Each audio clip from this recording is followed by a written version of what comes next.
Okay, welcome everyone. I'm Del Hornbuckle broadcasting from sunny Fresno. Welcome to the seventh episode of Mini.Futures podcast, showcasing the amazing past of miniatures, but also looking to the future and where the art and inspiration are going. So my guest today, and this is great, is Toronto-based maker and miniaturist Roxanne Brathwaite. Brathwaite. Brathwaite. Brathwaite. I should have asked that. That's okay. Roxanne Brathwaite of Sweet City Woman. So Sweet, Suite, City Woman on Instagram. She is a miniaturist, furniture designer, renovator, and photographer. Her miniatures hold narrative, representation, and local community engagement, which I really love. When the first COVID lockdown forced her to shut down production, she began looking for a new creative pastime, and miniatures became the perfect fit. So Roxanne is actually my favorite miniature interior designer artist on Instagram. And after exploring her website, we start talking about this podcast, and that's sweetcitywoman.com. My love of her work in spirit really was confirmed. She coined the phrase "le cachet," an acronym she created, which stands for local economy, craftspeople and artists, and secondhand economy. She creates with a purpose and intention, and I absolutely love it. So, welcome, Roxanne. And how are you doing? And what's the weather like in Toronto? Well, first of all, thank you for that wonderful intro. It's March in Toronto, so it can go any way. You can go from wearing a t-shirt one day to pulling out your winter coat again. So we're just not in the clear yet, but we appreciate any day that's sunny and not snowing. So, but it's cold. Is it cold? It's a little cold? Bit cold. Yeah, it's we had some really nice days this week, so that's always promising. Of things to come. So we're excited. That's great. That's great. Mm-hmm. Well, let's jump right into it. So tell me about Roxanne Brathwaite, your background, occupation, and interest, and how did the miniature bug bite you? Well, you did a great job in that introduction. So I have always been interested in furniture from when I was a little girl. I had 3 dollhouses, and I didn't have enough furniture to furnish all of them. So I started making furniture. And that's where my interest really was, not the dolls. I threw out the dolls, and the fun was really just making the furniture and doing the styling, So when I think when I was about 12, I told my mom, hey, I think I'd like to do this dollhouse thing, collect dollhouses. And I remember she told me, she said, you're going to be 12, you have to start thinking about more, grown up things. So I just kind of put it out in my mind. And just before the lockdown here in Toronto, we're like a year this week in the lockdown. And I had seen, maybe about a month before, I had seen this artist who was making miniatures and placing them in unconventional places like bookshelves and even cupboards, kitchen cupboards. And I thought, I could totally do that. But I don't know when I'm going to find the time. So, a month later, the lockdown. And my weekends prior to that was spent going to Vercraft Upholstery and Restoration Company. And that's where I learned the craft of upholstery and furniture restoration. And I also launched my company there. And all of a sudden I couldn't go back. So I had all this free time on my weekends. And that's when I did my first miniatures. I thought, I think for most people, we thought the lockdown would last, couple weeks, we'll be back to normal. So I just did a couple miniatures that week. And I remember showing some friends maybe on the Monday, and they loved it. And I thought, okay, I'm going to just keep going. So that's what I did, because the lockdown just continued, and I just continued making miniatures. And they weren't really for anybody but myself. I think by May, I had enough to do like a room. And I placed it in the room. I took some pictures. I put it on Instagram. Weren't even very clear pictures because I just thought one and done, pandemic will be over and I'll resume my life again. And of course that didn't happen. But the community, the miniature community, was just so accepting and so encouraging. And I thought, oh my gosh, this is something I have to continue. So, I was hooked, frankly. So I just kept making them, and yeah, here we are. It's just been a wonderful journey. 12 months in, and it's just been wonderful. Well, it's amazing work. I think they were accepting because the work stands out certainly to me, and I've seen thousands and thousands. Wow. So Okay. Well, it's really that exceptional. means a lot. That means a lot to me. Thank you Yeah. so much. Well, what's the origin of Sweet City Woman? So tell me the inspiration, how you put it together, because you have a particular style, a particular aesthetic. Right. So, Sweet City Woman started as a blog. I knew that I wanted to do this business, the Hollis Newton launch that I did, which is restoring vintage and antique furniture. So, reimagining those pieces into bespoke, one of a kind pieces. So, I knew I wanted to do that, but I knew I also had to build up these skills before that time. So, I apprenticed at Burcraft, and it took me a few years to get enough pieces and build up the skills. But in the meantime, I wanted to build a community that was around the local economy, craftspeople and artists, and secondhand economy. And that kind of encompassed everything that I had been living, and those are kind of my value systems. So I just started it as a blog, and that's kind of just where it kind of started to blossom. So, yeah. Wow. So the photos are great. The sepia tone photos I've seen where you're like firing away and sawing at something. It's great photos. I love them. Oh, okay, It's a right. great photos. Yeah. I always Um, forget to take photos, and I used to get Berkeley as one of my mentors. Him and his wife Pam. They're wonderful. And I used to try and get him to take some photos, but they would always come out all blurry. And so yeah. those are the ones that I managed to kind of salvage. So now I've got myself a little tripod, and I try and take my own pictures when I remember. So, but yeah, thank you. Yeah, I just love seeing artists working, when you're in the middle of the process. That's always, and I think if you notice some of the other Instagram, the posts and some of the pages, don't you appreciate that when people are there at their desk and cutting things up in the pieces of wood and where they're painting? I Right. always love Yeah, it's it's always great. nice. But, sometimes I'm just so in the zone that I totally forget to do those things. I have to remind myself, oh, yeah, I should be doing this. Capture Um, that. Yeah. yeah, but I do. Yeah, I really enjoy watching other people work and just seeing their creative process. Well, you have three robust creative worlds kind of orbiting each other: graphic design, furniture restoration, and miniatures. So, talk about the intersection, the synergy, and how they influence each other. Well, for the graphic design, I actually went to school for, I got my degree in art history, and I really didn't know, where that was going to lead. I ended up working for a fashion designer, and that really introduced me to the whole world of creative folks, and I thought, oh, this is wonderful. This is my tribe. This is where I belong. And I ended up going back to school just for a year to do graphic design.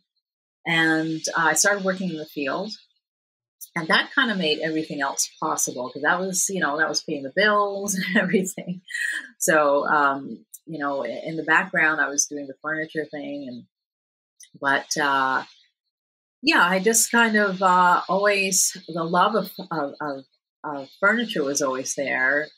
Graphic design just kind of allowed me to finance everything and keep everything going. So it certainly helps me in my own business also. So that's quite good. And so you mentioned two. Was there another? Sorry, was there Oh, another one? restoration Oh, of the furniture. restoration, right. So the restoration comes from my love of furniture. I just love furniture with great bones, and I was really disheartened, I guess, by what I was seeing coming out. The newer furniture that's mostly coming from overseas, and it's it's not made well, and it has like this built-in obsolescence in it, and 10 years later, it's on the side of the road, and so um, that was I just didn't like to see that. So I thought, you know what, let me just try and restore. I know there's a lot of people doing that also, but let me try and restore some of these great pieces that have great bones, and let me try and keep them around for a little bit more. And the miniatures, do you think? Because I think also something that I like about your post, you mentioned the artists and the designers, and I thought, so there's an art history background here. That's what I thought. That's Right. obvious. Yeah, that's great. Yeah, thank you. I had no idea how that would ever into play, but I use it more now than I've ever done. So, and I really appreciate that I did that. So, yeah, 'cause I've just always had an interest in art and design. And haven't aren't you discovering also on Instagram, because that's what I really love. Right, you saw my post about the German mid-century modern Mhm. furniture. Aren't you discovering all of the miniature furniture pieces that you can find influenced by really famous furniture designers that are miniatures you can get whole Exactly. collections. Yeah. Yeah, it's great. I love that post that you did. I love when it comes with a little bit of a backstory. So it's wonderful. Yeah. Mhm. Well, so you live in Toronto. Toronto, one of my favorite cities, one of That's the great. greatest Yeah. carnivals I've ever, one of the Great. best carnivals Awesome. ever. Right. Um, That's my home country, so, Trinidad, oh where yes, the yes, carnival comes awesome. from. Yeah. But how does the city influence your art? Is there miniature community stores? What have you discovered now that you're a bona fide miniaturist? Well, I'm still learning. I just found out that there's a miniature store. I think it's called the Little Miniature Company.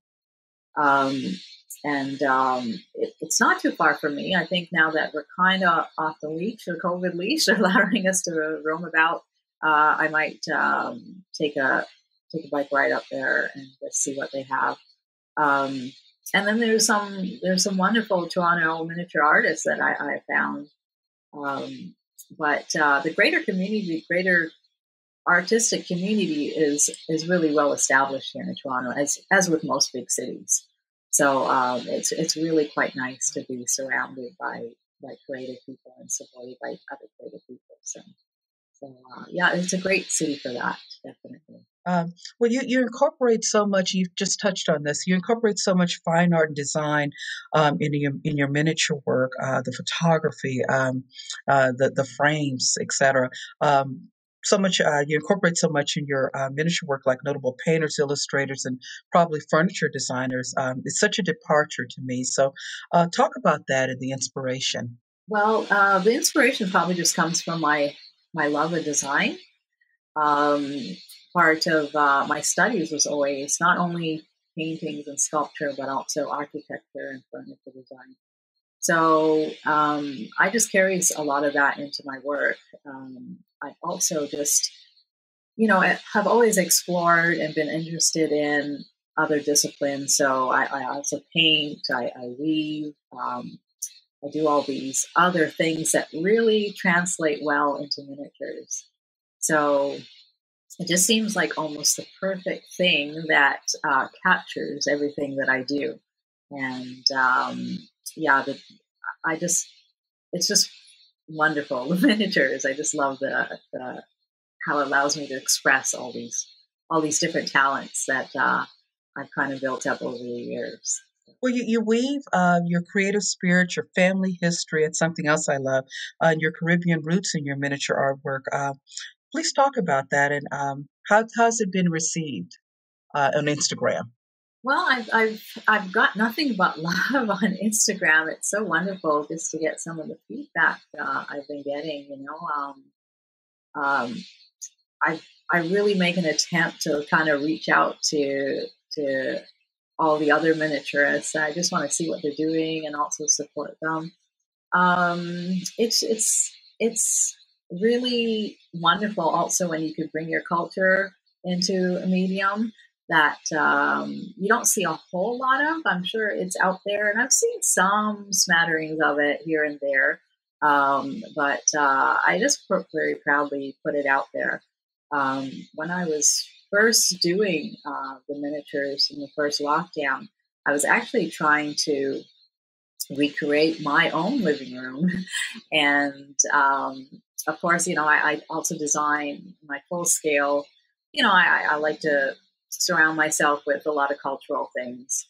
And also just things that I like. I used to travel a lot. So whenever I travel, I would like to bring, a painting or some piece of art into my house.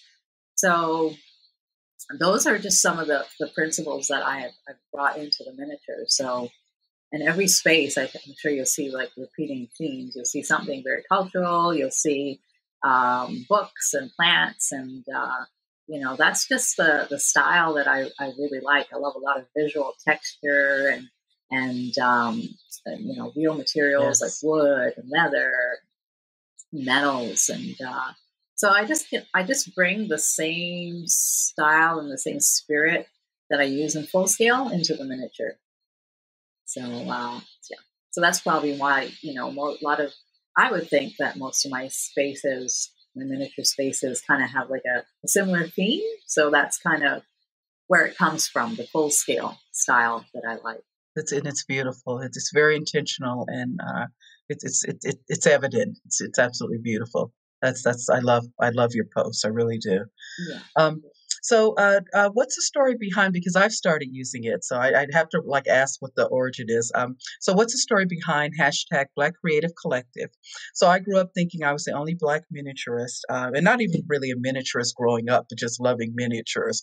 And of course, once the internet, of course, I wasn't the only person. I just, Of we course. didn't have the internet.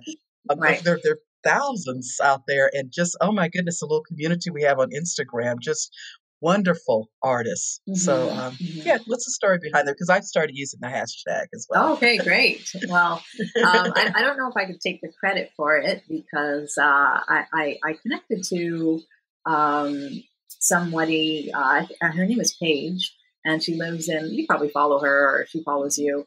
She lives in Chicago area, and she had reached out this summer, and she was just so happy to find me. She said she loved my miniatures, and she also has a Caribbean background, and she just said, "Oh, we should maybe start this collective, Black collective, miniature collective group." And I said, "Yeah, but, that's a great idea, but there's a lot of us out here. You just have to look around." So I said, "Well, maybe one way would be to start maybe a hashtag, and you'll see that maybe others will connect to you through that way." So she was really good in when she found somebody of color that she thought I would be interested in, she would kind of forward their profile to me, and that's really how it all started. I don't think I could take the credit for it. I think she actually came up with it, but I think we probably both discovered that there's a lot of us out there, so kind of well Oh represented. gosh, As yeah. with all the other groups, I think of all the Yes, communities yes, that yes. I belong to, miniature just seems to be well represented. So that's been another wonderful surprise about miniatures. I really love Throughout the Americas, North Africa, some of the posts I'm seeing just all over. Absolutely, there is wide representation. That's been so refreshing. Well, let's get technical for a second. So, share your creative process, your technique, how you find materials, and what are you working on now? The creative process. Well, usually I'll see something that I want to reproduce, and often I would build it out in my mind. Like it would take me sometimes weeks. I would just go over it and I'll build it, and it's only when I actually know um, from beginning to end all the steps will I actually tackle it.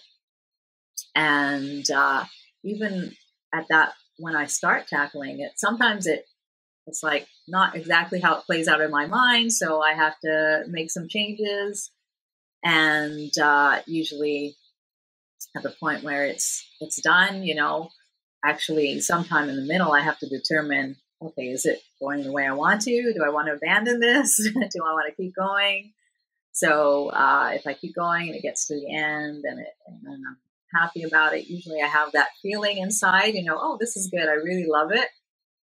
And Yes. at that point, I'm ready to share. If not, it never sees the light of Instagram. It just gets tucked away somewhere. Yes. So yeah, that's usually how the process goes. Um, right. So because I work in different mediums, I tend to have a lot of different materials all over. So actually, when I first started doing miniatures, I tried to use up everything that I had around. I didn't want to buy anything new or anything. So I just used everything that I could find. Now, not the case. It's taken over my pretty much my whole life, and I'm constantly looking for more storage space and how I can, store things away. And I spend a lot of time trying to find things now. I find because I just have so much stuff going on, so that's also part of the creative process is finding stuff. So now I'm just still learning, I'm learning about different materials. The miniature community is so sharing. I find sometimes I see something and I'll just say, you mind, telling me where you got that? Or so they've been wonderful that way. But most of all, I try and figure things out myself, and that's part of the fun. Just trying to work through the process and try to simulate or manipulate materials to act how you want them to. So that's kind of fun. I actually bought a glow forge, a laser cutter Oh, in wow. September. Yeah, it was a big decision for me, but I had gotten a commission from the first miniature suite that I did. And part of the commission was building this custom made staircase that the owner actually made. So I thought, oh my gosh, how am I going to do this? So I thought, okay, maybe this is the point where I just break down and I just buy the glow forge. So I did. I had to rearrange my whole, this whole room had to be rearranged. And I finally got it in here, and it's been doing most of my cutting now. I'm really getting my return on investment in it because I pretty much exclusively cut with that. And yeah, it cuts down my time tremendously. I don't like always to see the burnt edges that it makes, so I do Yes. my best to cover that up and get rid of all the evidence. Not that I'm trying to, deceive anybody that I'm using like a glow forge. I just don't like to see the burnt edges. Absolutely. I agree. So that's changed my whole process tremendously. Um, but I'm just loving the things that I can do with it, and the time it gives me back, which is worth a lot. So, but as far as what I'm working on now, I'm always working on something. Instagram just keeps me, just I just feel like I'm always like having to put things out, which is fine. It's great for my creative process. I'm just thinking, oh, I have to continually put creative work out. So I'm always working on that. But right now I'm trying to get the store together. I had no intentions when I started to do the store. So now I'm working on the store. I'm going to focus mostly on accessories, I think, at least to start. And that's only because the furniture sometimes takes me so long that I'm not sure that I can get, a good return on it from the time I put in. I don't really know what the market's going to bear. So I'll see. I'll start it, and we'll see where it goes. So I'm excited about that.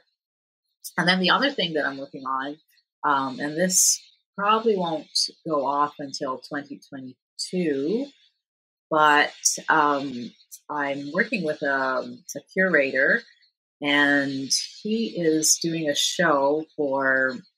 He's surrounding it. It's going to be surrounded with the Caribbean experience coming to Canada in the 60s and 70s.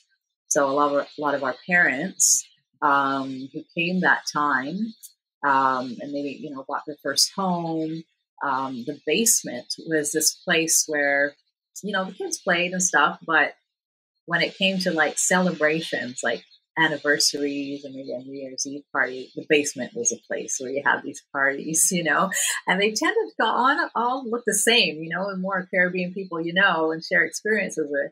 You realize, okay, our basement looks like that too. So I might be doing a diorama of a Caribbean basement Oh, of the that's 70s.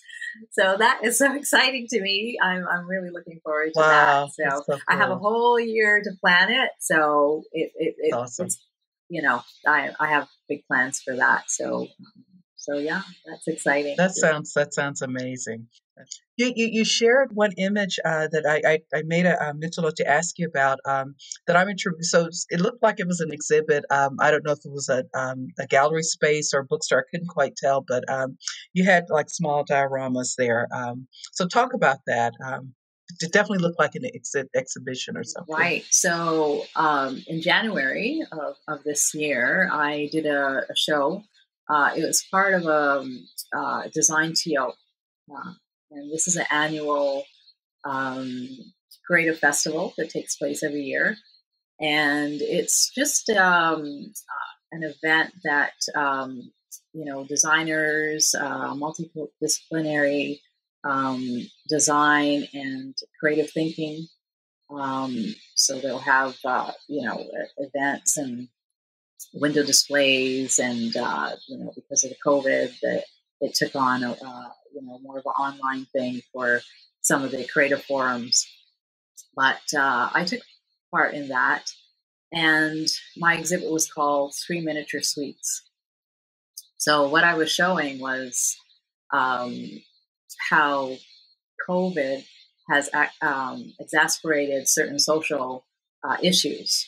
So, three social issues I took. One was domestic partner abuse, and the second one was how um, people with mental health issues and their interaction with police and the tragic outcomes that happen sometimes with that. And then the third one was child abuse. So in each, instead of doing a very, literal interpretation, um, I took a room. So I did a living room, two living rooms, and a child's bedroom. And but in each, I kind of pay tribute to some of the people who have lost their lives because of those social issues.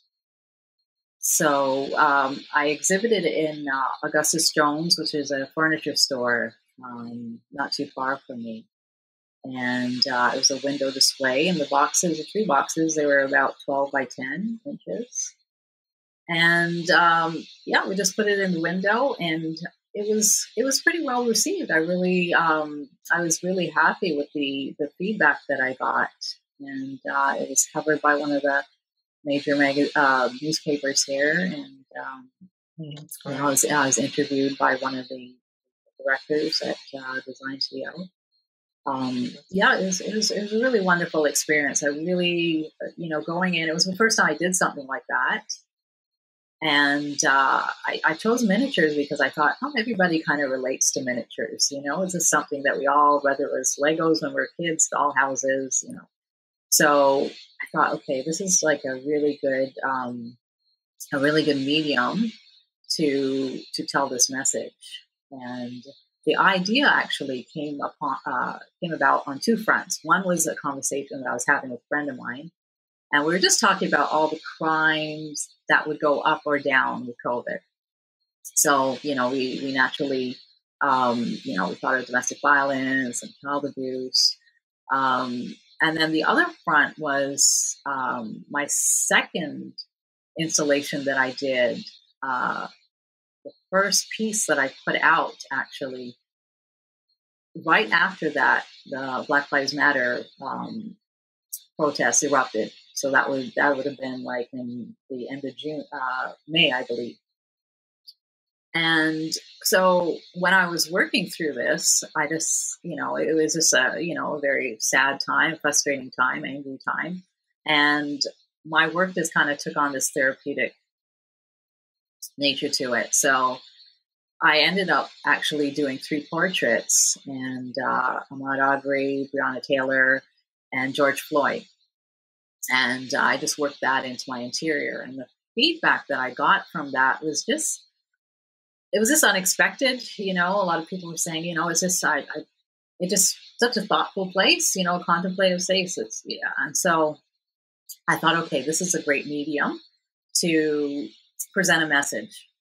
So that's how the 3 miniature suites came about. So, yeah, I'm so glad that I did that. Some of the feedback from people were, they wanted to help. They were saying, how can I help? Which really touched me. Wow. I just was unprepared for that. So, but yeah, it went over really well. I'm really proud of what I put out for that. That's what's really great. And isn't that amazing about art? And that's what I like about miniatures. I think you're absolutely right. It's accessible. It really is. And you move it into a space and it just does that. I think that's Mhm. so great.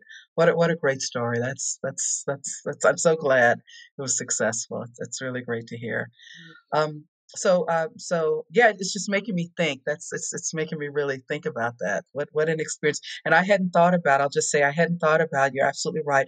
What's happened? We've had a year of this, just globally. We've had a Exactly. year of this, and you're absolutely right.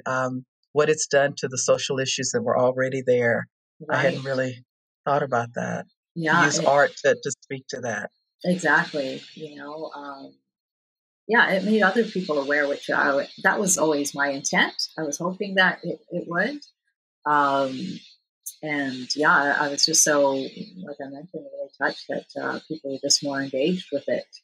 And yeah, I did forward a couple of petitions, for some of those issues to kind of help move them forward. So yeah, yeah, it was very interesting, and it's probably something I want to continue to keep into my work, or weave it into some social issues if I can. Um, That's right. I'll see. I'll try and continue to do that. That's what's really great. Yeah, continue, please. Um, well, it's to shift gears just a little bit.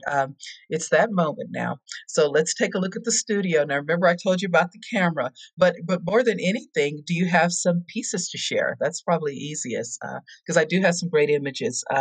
But do you have some pieces to share with everyone to talk about? Well, I can maybe show you some pieces that I'm working on for the store. so, I'm doing some mirrors, and they're actually, let's see them here. Oh, I saw those. Those are great. Thank you. So, Those are beautiful. thanks so much. And So, the mirror talk part. about the aging, the aging, you made them look aged, and I love that. Yeah. Right. So I actually wanted to do this. I've always wanted to do this full scale. So Oh, that's how that came about. And I was just experimenting, like how do I get that aged antique, that Mercury look to mhm. it. So I just experimented a little bit. I took I laser cut some acrylic, and I just did just with acrylic paint. I used a little bit of, spraying, with the brush and dabbing it a little bit. And then I had some gold foil. So I did a little bit of gold foil in Oh, there. okay. And what else did I do? I think that was the main thing. And then I bought some spray paint, the reflective spray paint. And I took it outside and I sprayed the back. And I was so excited to do it. I actually did it at night, which is a terrible idea because I couldn't see what I was doing.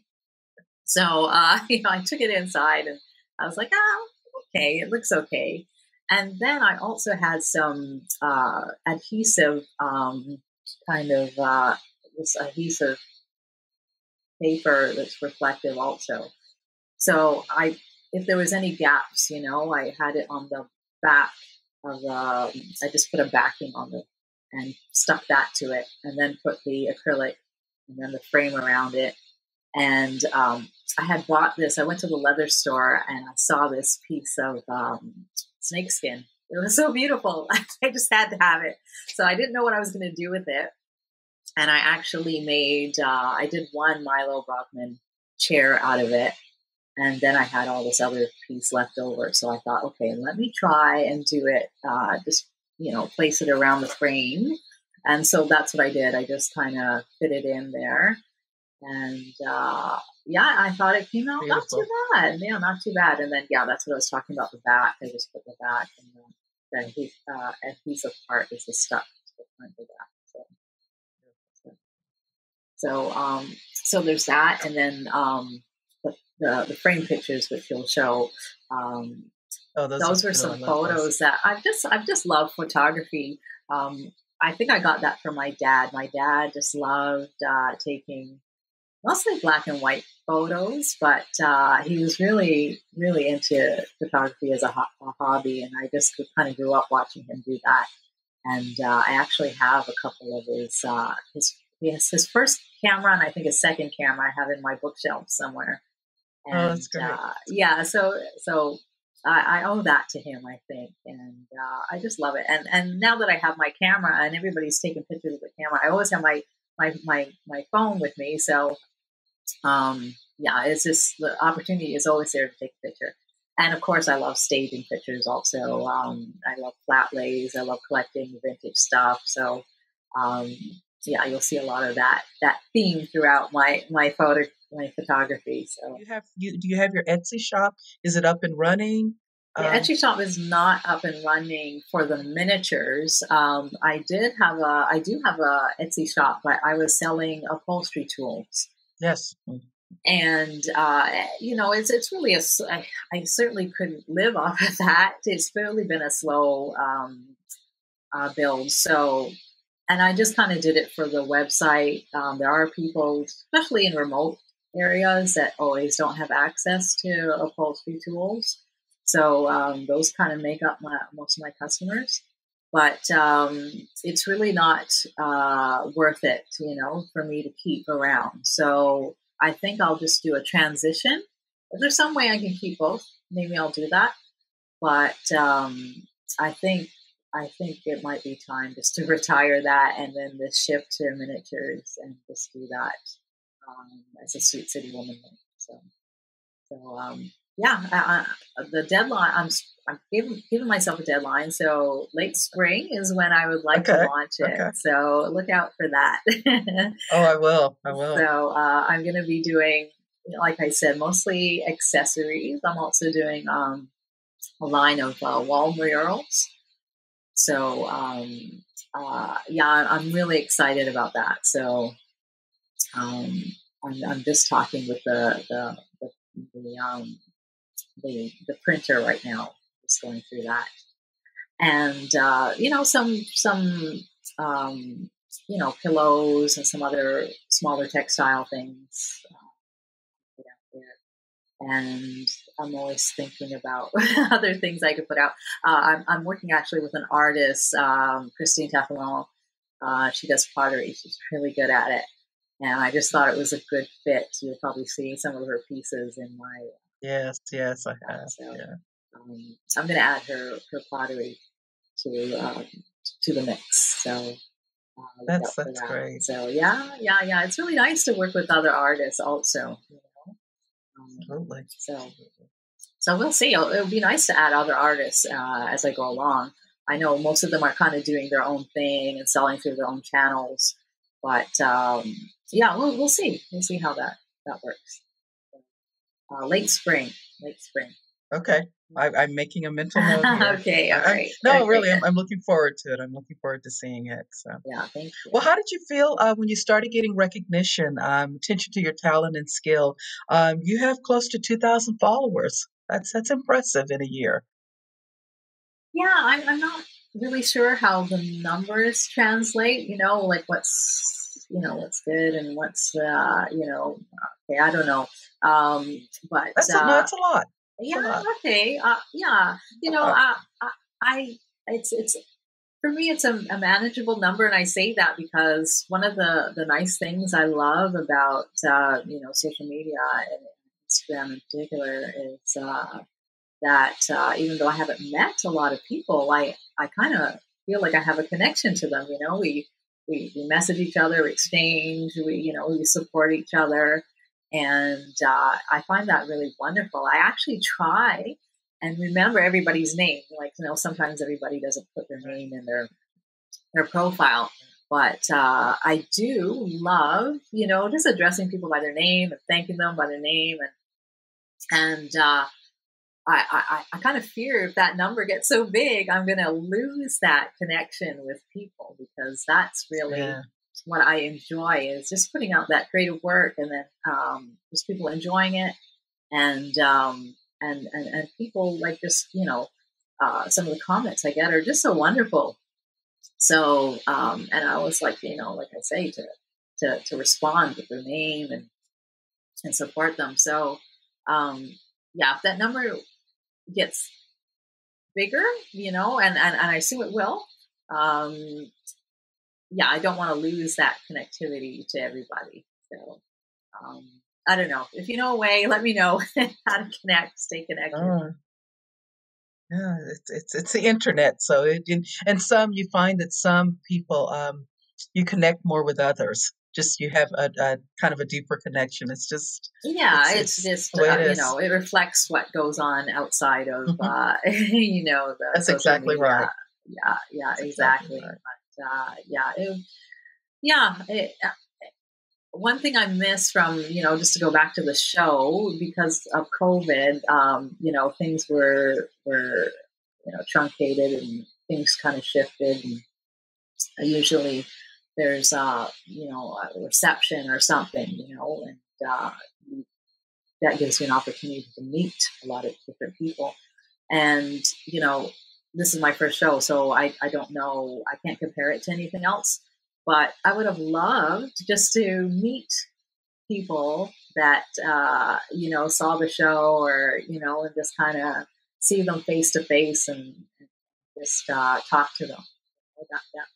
That would have been nice. So hopefully, when we're done with this, I can return to that and just speak to people, one on one,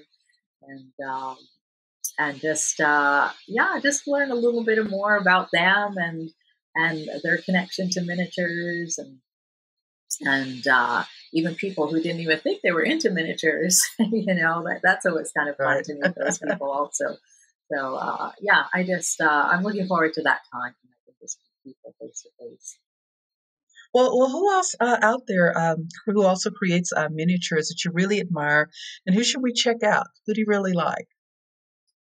Well, oh my gosh, there's so many, and and some of them, I just the one wonderful thing about miniatures, I'll say, is that wherever you are, that's where you enter.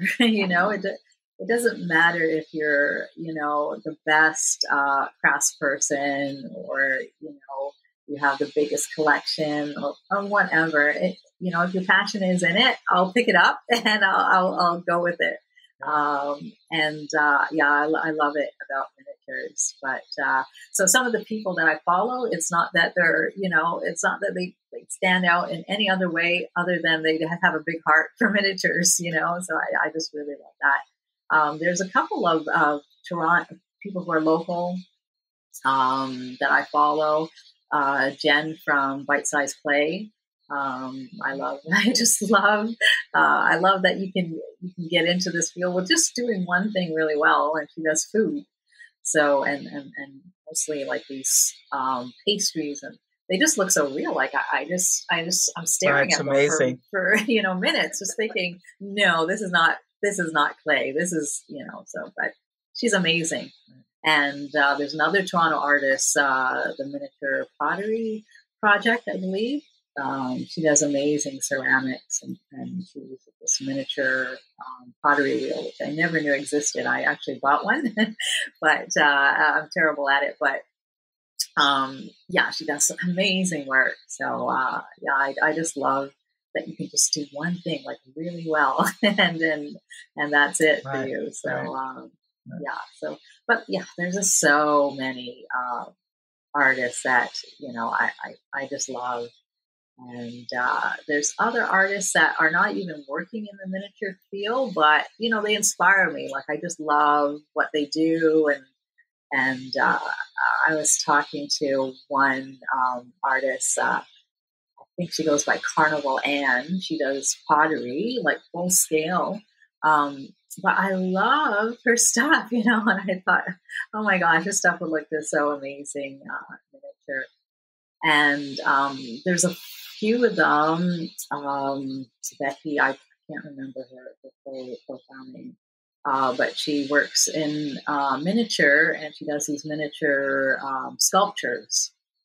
And I just love her stuff. And Marnie Kreiner, I don't know if I'm pronouncing her name right, but she does these beautiful dioramas. Some of them are like, these small boxes that you kind of look in with a little peephole, and you look in, and she has these. Uh-huh. Just blows my mind. And she does a lot of like 80s. I think she did a whole mall, and it just blows my mind. Like I could just go through there. I could just spend hours on their feed, going, scrolling up and down. So yeah, there's so many. Every Sunday, I think my iPad and my iPhone tells me how much time I spend looking, spending Oh, how much really? screen time, and I'm just like, "Ugh, I don't even want to know. Just don't clock me on Yeah, that. just I'm scrolling. just doing the best I can over here. Right. So yeah, but there's just so many wonderful artists out there. Yeah, yeah. And it's always it's a trick question, really. I'm just trying to get you to narrow it down No, because the okay, answer's always the same. No, the right, answer's the same. You have so many different areas, exactly, intersections that are inspiring you. No, it's great. So absolutely, absolutely. so who are two or three people who have helped you get here and made it possible for you to live your passion? Oh wow, okay. Well, my two mentors, Berkeley Peaser and Pamela Peaser, they own Burcraft Furniture and Upholstery Restoration. They have been so wonderful. I met them in 2014, and they have just been so supportive. And they've just become like family to me. They're certainly helped me launch my own company. So I'm going to count them as one people, one person. Okay, okay. Uh, there's so many people. That's another probably trick question, right? So um, definitely, my brother has been really supportive. Also, he actually, and he still does it to some degree. He does kit car model kit cars. Oh, yes, Yeah, yes. he's been Oh, building yeah. that ever since he was a kid. So he's just been really encouraging, also, and he just loves what I do, and he always tells me that he's blown away. So, and the other day he told me I'm his hero. I don't know where that came Oh, from, but yeah. I just thought, oh my That's gosh. great. So I was like, no, you're my hero. So that's really nice. And so the third person, it's kind of a tie. So my BFF, Darren, he's been so wonderful to me. He's just been really supportive also, and I usually send out my anything I make. I send out to him, my brother, and my partner, and those are kind of my first people that I send it out to, and then I send it out to everybody else. So I get the reaction, and then I'm like, okay, I can send it out to everybody else. So yeah, Darren has been really supportive, and then my partner Clarence. He's been also really supportive. He helped with Glowforge, buying me a Glowforge, and yeah, so it's yeah, that's about five people I named, but there's so many. Okay. Yeah, so many. So what's one common myth about miniatures and dollhouses? And what do you have to share to dispel it? What have you learned? Um, I think the myth would be that, collectors are these old white ladies, with blue hair. Um, I would think that's probably the myth. To dispel it, you just have to look at the miniature community. All respect to old white ladies with blue hair, but as the collectors also, but so is everybody else. And I've seen men, women, children, old, young, um, straight, gay. Everybody's well represented here. So that's something that I learned quite quickly coming into the miniature community. So yeah, that myth will get um, broken real quickly with one look into the Oh, community. yes. So um, yeah. So, well, Roxanne, before we go, what's coming up in your world? You touched on that, and the world of Sweet City Woman. And please share all of the ways folks can connect with you. Sure. So to connect with me, the best thing is probably Instagram. So Sweet City Woman. And there is the blog, sweetcitywoman.com. And I also have my other account for Hollis Newton. There's no miniatures over there. I'm just warning you, but that's also me. And you'll see maybe some of my style transfer over to the miniatures sometimes. But Instagram and the blog is probably the best. And then by the end of the spring, you'll have the store, and that will be probably on Etsy. So those are probably the Yes, best ways to reach out to me. yes. Looking forward to that. So, do you have any final words, any final thoughts? Um, no, I just hope to keep putting out creative work that people love, and that would be success for me. Um, so I'm just gonna keep on that path that I've been traveling on. I'm so glad that I discovered miniatures. It's sad that I had to discover them in this way during a pandemic, but I'm really happy that I've been just welcomed into this community. I just feel very much a part of it. And I just hope to continue and to bring more people in. So, yeah. That's great. So, well, that's all the time we have for this episode, everyone. So please check out my blog site, mini.Futures.blog, for more images of Roxanne's amazing work. And of course, check out her amazing Instagram page, Sweet City Woman, which I regularly check daily. It's been an absolute pleasure today, Roxanne. I've learned so much. Thank you so much. Thank you. The pleasure's all mine. So, thanks, everyone out there. Be safe.